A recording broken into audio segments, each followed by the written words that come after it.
बार फिर से आप सभी का हार्दिक स्वागत वंदन अभिनंदन है। दोस्तों, आपको बताना चाहेंगे एमपी असिस्टेंट प्रोफेसर में लगा हुआ उपन्यास है जिसमें त्यागपत्र आप देखेंगे।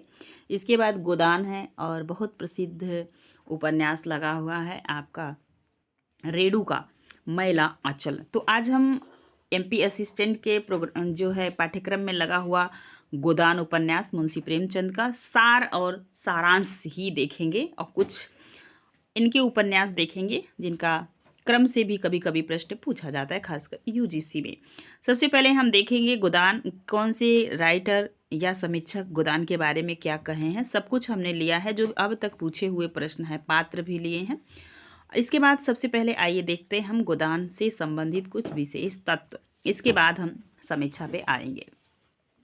ध्यान दीजिएगा, हम पढ़ रहे हैं गोदान। गोदान प्रेमचंद का चिर अमर कीर्ति स्तंभ है। यह उनकी प्रौढ़तम कृति है। कैसी कृति है? प्रौढ़तम। आप देखेंगे कि प्रेमचंद जी क्या माने जाते हैं? समाज सुधारक की भूमिका में आते हैं। लास्ट में उनकी रचना कुछ अच्छी चीज़ें सिखा के समाज को जाती है, लेकिन गोदान में जो यथार्थ है उन्होंने वही रखा है।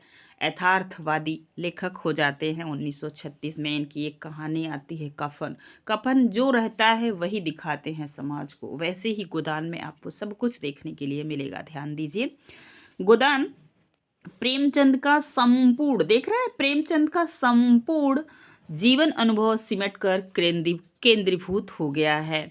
इसकी कथा दो प्रमुख सूत्र है। इसकी कथा के दो प्रमुख सूत्र, एक तो ग्रामीण जीवन है, दूसरी शहरी जीवन है। दोनों चीज़ें आप याद रखेंगे। और आप देखेंगे जो ग्रामीण व्यक्ति है उनमें कौन महत्वपूर्ण है। होरी है, गोबर है, धनिया, झुनिया। इसके बाद आप देखेंगे शहरी व्यक्ति में कौन कौन बहुत ज़्यादा है, किनका रोल है पूरे। आप जब पूरा गोदान पढ़ेंगे तो आप देख पाएंगे। दाता दीन, नोखेराम, पटेश्वरी, झिंगुरी सिंह को लेकर चलने वाला कथा सूत्र ग्राम्य जीवन के साथ विकसित होता है।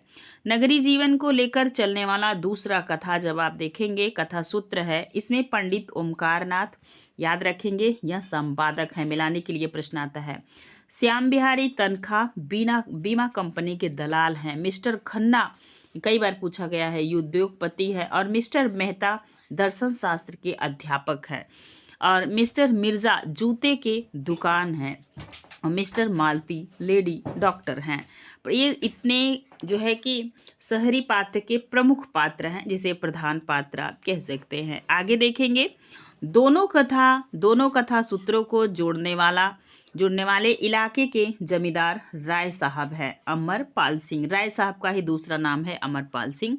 होरी की कथा आधिकारिक है। कैसी कथा है? आधिकारिक है। और नागरिकों की कथा प्रासंगिक है, किंतु प्रासंगिक कथा प्रमुख कथा के विकास में अनिवार्य नहीं है। एक चीज़ आप याद रखेंगे, आवश्यक भी नहीं है।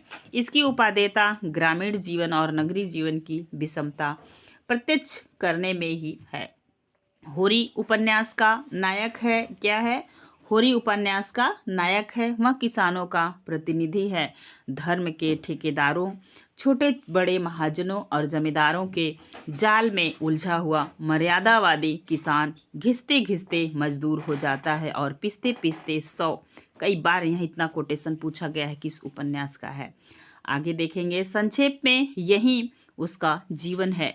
दूसरी ओर सभ्य नागरिक समाज की स्थिति भी सामाजिक उत्थान के लिए आशाप्रद नहीं है। जनता के सेवक कहलाने वाले पत्रकार स्वार्थी हैं। वे अमीरों से चुपके रुपया खाते हैं। दार्शनिक दृष्टि वाले प्रोफेसर इस सीमा तक तटस्थ हैं कि मजदूरों की हड्डी पर महल खड़ा करते हैं। क्या करते हैं? मजदूरों की हड्डी पर महल खड़ा करते हैं। गांव और नगरों के बीच में त्रिशंकुवत लटके हुए जमींदार किसानों को सोख कर अधिकारियों को संतुष्ट करते हैं। क्या करते हैं? संतुष्ट करते हैं। यही प्रेमचंद का युग है। कैसा युग है? यही प्रेमचंद का युग है। ऐसे समाज का उत्थान सुधारों से नहीं हो सकता। प्रेमचंद इस निष्कर्ष प्रेमचंद इस निष्कर्ष पर पहुँच गए हैं। इसीलिए उपन्यास के अंत में वे स्वप्न को साकार नहीं, सत्य को अनावृत कर देते हैं। उपन्यास जब आप पूरा पढ़ेंगे, लास्ट जब उपन्यास खत्म होता है और होरी की मृत्यु हो जाती है, तो पास में धनिया आती है जो वह कथन कहती है, बहुत बार परीक्षा में पूछा गया है। धनिया यंत्र की भांति उठी, आज जो सुतली बेची थी उसके 20 आने पैसे लाई और पति के ठंडे हाथ में रखकर सामने खड़े दाता दिन से बोली, महाराज घर में न गाय है, न बछिया है, न पैसा है, यही पैसे हैं, यही इनका गोदान है, और पछाड़ खार कर गिर जाती है। यहीं पे आप समझ पाए हैं गोदान उपन्यास का मूल कथा है कि एक गाय के लिए एक किसान तड़प कर और उसकी अंतिम इच्छा भी नहीं पूरी हो पाई, लेकिन मरने के बाद उसका गोदान दिया जा रहा है 20 पैसे से। आगे हम उपन्यास को सार रूप में पूरा प्रस्तुत करेंगे, सबसे पहले आप इसे देख लीजिए। आगे देखेंगे आप प्रतिज्ञा और निर्मला उपन्यास, इनके 2 छोटे छोटे उपन्यास हैं, प्रतिज्ञा और निर्मला। आप देखेंगे भी महत्वपूर्ण है। प्रतिज्ञा में विधवाओं और अछूतों का प्रश्न उठाया गया है जो 1906 ईस्वी में लिखा गया है। आइए हम गोदान को समझने का प्रयास करते हैं और इसके सारे प्रश्न जो बने हुए हैं, अभी झारखंड पीजीटी 2023 में जो प्रश्न पूछे गए हैं, सबको हमने इस वीडियो में लिया हुआ है, ध्यान दीजिएगा। गोदान 2 कथा चलती है, एक ग्रामीण कथा चलती है और एक शहरी कथा चलती है। उसी में आप देखेंगे ग्रामीण में होरी, धनिया, उसका पुत्र गोबर, हीरा, उसका भाई जो गाय को जहर देता है, ये भी प्रश्न पूछा गया। झुनिया का पहला पति कहाँ मरा था, ये भी झारखंड पीजीटी में प्रश्न पूछा गया। तो सबको हम लिए हैं, यह बहुत प्रसिद्ध उपन्यास है, आप इससे परिचित भी होंगे। आइए देखते हैं गोदान कब लिखा गया, तो 1936 में। गोदान का अर्थ क्या है, गाय को दान करना। आगे देखेंगे गोदान औपनिवेशिक शासन के अंतर्गत किसान का महाजनी व्यवस्था में चलने वाले निरंतर शोषण तथा उसके उत्पन्न संत्रास की कथा है। इम्पॉर्टेंट है, नोट कर लीजिएगा।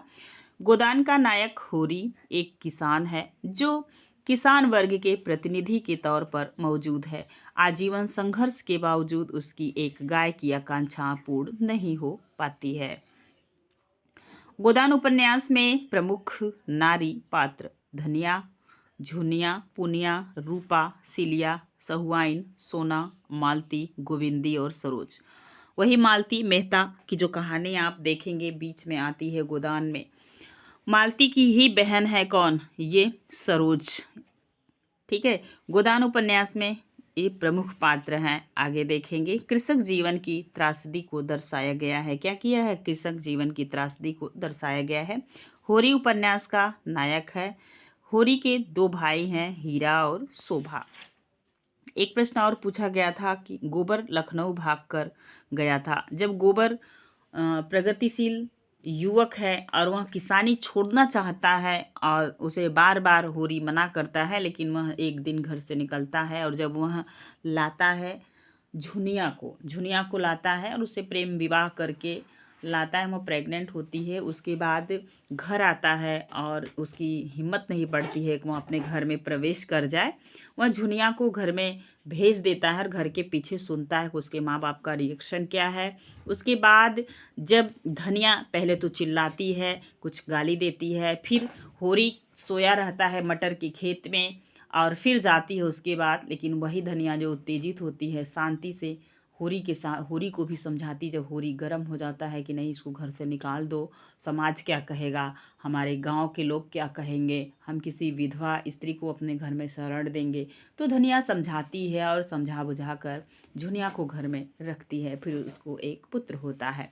तभी जब वो लेके आता है तो भाग जाता है। भाग कर कहाँ जाता है, लखनऊ जाता है। एक प्रश्न और पूछा जाता है, होरी के पास 5 बीघा जमीन थी। ऑप्शन देगा 2, 4, 3, 5, तो आप याद रखेंगे 5 बीघा जमीन थी। आगे देखेंगे ये प्रश्न यूजीसी में पूछा गया है कि मंगल किस उपन्यास का पात्र है, तो याद रखिएगा गोबर के पुत्र का नाम मंगल है, यह भी पूछा हुआ प्रश्न है। सिलिया की माँ का क्या नाम है, वही सिलिया जो चमारिन है। अब उपन्यास में ऐसे शब्द का प्रयोग किया गया, मैं अपने शब्द को वापस लेती हूँ। सिलिया भी क्या है, एक पात्र है और वह सिलिया की माँ का क्या नाम है, तो कलिया है। जो लोग आते हैं, जब वह आप उपन्यास पढ़े होंगे तो आप समझ पाएंगे, जब वह जहाँ पे उपन्यास जहाँ पे गेहूं की मड़ाई होती है और वहाँ पे यह गेहूं मड़ती है सिलिया, तो उसकी माँ कलिया आती है, उस मार पीट के लोग उसके हड्डी डाल देते हैं उसके पति के मुंह में। और जो वह एक पंडित से प्रेम विवाह करना चाहती है और वो प्रेग्नेंट हो जाती है, इसके पास भी बच्चा होता है। तो आप याद रखेंगे। तो यहाँ पे हम आपको आगे बताएंगे सिलिया की माँ का नाम क्या है, कलिया है। भोला की पत्नी नोहरी है, जो दूसरी पत्नी लाता है नोहरी। पहली पत्नी मर जाती है, दो बेटे एक बेटी रहती है, जो झुनिया रहती है, दो बेटे रहते हैं। तो उसकी दूसरी पत्नी लाता है तो उसकी नाम नौहरी होता है। सिलिया के पुत्र का नाम रामू है। जब झगड़ा होता है हड्डी डाल देते हैं तो पंडित भी इसे भगा देता है अपने यहाँ काम करने से, और फिर गोबर जो है कि होरी उसको शरण देता है अपने घर में, वहीं पे इसका पुत्र रामू पैदा होता है। राय साहब का दूसरा नाम क्या है, तो अमरपाल सिंह है। याद रखेंगे, ऑप्शन में पूछा जा सकता है।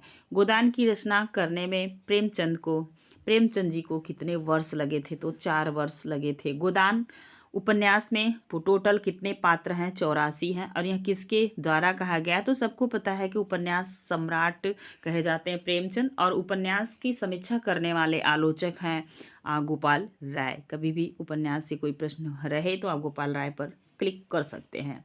आप ध्यान दीजिएगा, 56 घोष पात्र हैं, 28 स्त्री पात्र हैं गोदान में। एक चीज़ और पूछा गया प्रश्न है, होरी बेलारी का रहने वाला था। ऑप्शन था कहाँ का रहने वाला था, तो होरी कहाँ का रहने वाला था, बेलारी का रहने वाला था। और सेमरी से बेलारी की दूरी कितनी है, तो 5 मील है। ये भी पूछा गया था झारखंड पीजीटी में। याद रखेंगे, राय साहब से सिमरी के रहने वाले थे, और आपसे पूछा जाएगा कि राय साहब कहाँ के रहने वाले थे, तो राय साहब सिमरी के रहने वाले थे और होरी बेलारी का रहने वाला था। गोदान उपन्यास के पात्र भोला ने सोने की हंसिया कहा था। किसको कहा था, तो जमींदारी को कहा था सोने की हंसिया। पंडित ओमकारनाथ किस पत्र के संपादक थे, तो बिजली के। गोदान यदि मैं लिखता, तो जैनेन्द्र ने कहा है गोदान यदि मैं लिखता। ये कथन किसका है, तो जैनेन्द्र का है। खन्ना पूंजीवाद की प्रतिमूर्ति है, कथन किसका है, लक्ष्मी सागर वारसेण की। खन्ना पूंजीवाद का प्रतिमूर्ति है। आगे देखेंगे, नेक्स्ट प्रश्न है, होरी का चरित्र भारत के अजेय किसानों का चरित्र है, या कथन किसका है, तो रामविलास शर्मा का है। गोदान उपन्यास में कितने प्रकरण में है, तो 36, और 1936 में यह लिखा गया भी है। दोनों चीज आप 36 से जोड़ दीजिएगा। गोदान भारतीय दाम्पत्य जीवन का शोक गीत है, किसने कहा है, तो गोपाल राय ने कहा है। प्रेमचंद को उपन्यास सम्राट किसने कहा, तो शरद चंद्र उपाध्याय ने कहा है प्रेमचंद को उपन्यास सम्राट। किसने प्रेमचंद को कबीर के बाद दूसरा बड़ा व्यंग्यकार कहा है, तो रामविलास शर्मा जी ने। गोदान भारतीय किसानों का मर्म स्पर्शी करुण और त्रासदी दस्तावेज है, कथन किसका है, तो बच्चन सिंह का है। गोदान ग्रामीण जीवन एवं कृषि संस्कृति का महाकाव्य है, यह भी कथन गोपाल राय का है। सिमरी गांव के सभी पात्र शहरी हैं, क्या हैं, शहरी हैं। ये रहा कुछ इम्पॉर्टेंट चीज़ गोदान से, और उम्मीद है आपको वीडियो पसंद आएगा। तो ऐसे ही यदि आप किसी भी उपन्यास की समीक्षा चाहते हैं, मोटी मोटी चीज़ जानना चाहते हैं परीक्षा के समय क्विक रिवीजन के लिए, तो हमारे चैनल को सब्सक्राइब करें। यदि आप पूरा उपन्यास पढ़ना चाहते हैं तो हमें कमेंट सेक्शन में इसी वीडियो के नीचे बताएं, ताकि मैं आपको पूरा उपन्यास पढ़ा सकूं। ये रहा पूरा उपन्यास, और अच्छे अच्छे प्रश्न जो बनने वाले हैं अब तक जो पूछे गए थे। वीडियो आपको पसंद आएगा तो लाइक कीजिएगा, अपने दोस्तों को साझा कीजिएगा। धन्यवाद।